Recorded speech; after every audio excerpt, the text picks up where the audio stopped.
আমার প্রিয় ছোট্ট বন্ধুরা, আজ আমি তোমাদের একটা সুন্দর গল্প শোনাবো।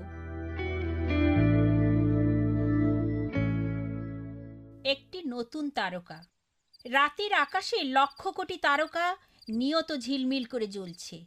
ব্যাবিলনের উপর থেকে লোকজন আকাশে উজ্জ্বল তারকারাজি দূরবীন দিয়ে দেখে থাকে। তাকিয়ে দেখো, একটি নতুন তারকা।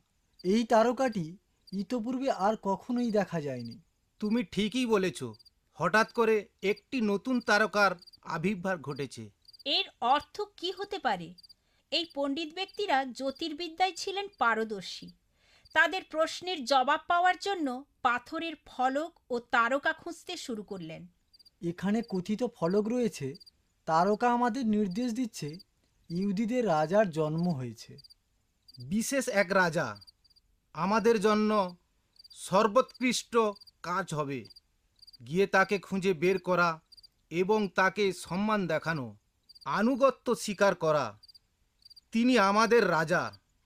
অনন্তকালের রাজা যিশু জন্মগ্রহণ করছেন। প্রথমে ঈশ্বর রাখালদের কাছে ঘোষণা দেন, তারপর ব্যাবিলনের পণ্ডিতদের কাছে প্রকাশ করেন। এর অল্প দিনের মধ্যেই পণ্ডিতগণ প্রস্তুত হলেন ভ্রমণ করার জন্য। উপহার সামগ্রী দিয়ে তারা থলে ও বস্তা ভর্তি করে উটে চড়ে রওনা হলেন। তাদের দূরের পথ ৬২০ মাইলের মতো অতিক্রম করতে হলো। তাদের ভ্রমণে মাসব্যাপী সময় লেগেছিল। যিশু তাদের কাছে বড়ই গুরুত্বপূর্ণ ছিলেন, তাই পথকষ্ট তাদের কাছে অনুভূত হয়নি। তারা যিশুকে সেবা দিতে চেয়েছিলেন, আর তারা প্রত্যেকে নিজেদের জীবনে প্রভু হিসেবে বরণ করতে বাসনা প্রকাশ করলেন। তুমিও কি তার কাছে এমন বাসনা প্রকাশ করবে এই শুভ বড়দিনে, ও তাকে তোমার মুক্তিদাতা ও প্রভু হিসেবে বরণ করবে? ক্লান্ত অবসন্ন অবস্থায় পণ্ডিতগণ শেষতক জেরুজালেম শহরের সিংহদ্বারে পৌঁছলেন। যে রাজার জন্ম হয়েছে তিনি কোথায় আছেন? আমরা তার তারকা দেখেছি, তাই ছুটে এসেছি তাকে প্রণতি জানাতে। কেউই তাদের প্রশ্নের কোনো জবাব দিল না। লোকজন বিস্মিত হয়ে নির্বাক চলে গেল। রাজা হেরোদ সবচেয়ে বেশি হতাশ হলো ও আঘাত পেল। এই ক্রুদ্ধ রাজা, যাকে সকলে ভীষণ ভয় পায়, সে তার সিংহাসন হারাবার ভয়ে ভীত হয়ে পড়ল।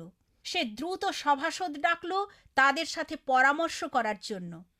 আপনারা কি জানেন ইহুদিদের এ রাজা কোথায় জন্মগ্রহণ করবে?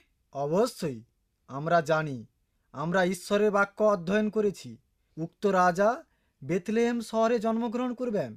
এই সংবাদটি ছোড়ার আঘাতের মতো হেরোদের বুকে বিঁধল, কিন্তু তার ভয়ের ভাব কারো কাছে প্রকাশ করলেন না। গোপনে ব্যাবিলনের পণ্ডিতদের কাছ থেকে তিনি জেনে নিলেন কখন সেই তারার উদয় হয়েছিল? আপনারা কখন প্রথমবারের মতো তা দেখতে পেলেন? সন্দেহ না করে তারা সঠিকভাবে দিন তারিখ তার কাছে জানিয়ে দিলেন। তার যা জানার প্রয়োজন ছিল তা সে জেনে নিল। বেথলেহেমে গিয়ে সেই শিশুকে খুঁজে বার করো। তোমরা তাকে খুঁজে পেলে এসে আমাকে জানাও, কেননা আমিও তার উপাসনা করতে চাই। আসলে সে কি সত্যিই নতুন রাজার উপাসনা করতে চেয়েছিল? না, আদৌ নয়। এ ভয়ঙ্কর রাজা নিজেই রাজা থাকবে, আর নতুন রাজাকে হত্যা করার জিঘাংসায় ভুগছিল। পণ্ডিতগণ জেরুজালেম ত্যাগ করে চলে গেলেন।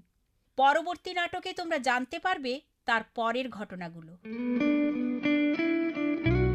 বাই বাই ছোট্ট বন্ধুরা, আমি অতসী। তোমাদের প্রশ্নের উত্তর পেতে চিঠি লেখো। অল ইন্ডিয়া মসি জামাত, post box number 6079, west Patelnagar, new Delhi 110008, India.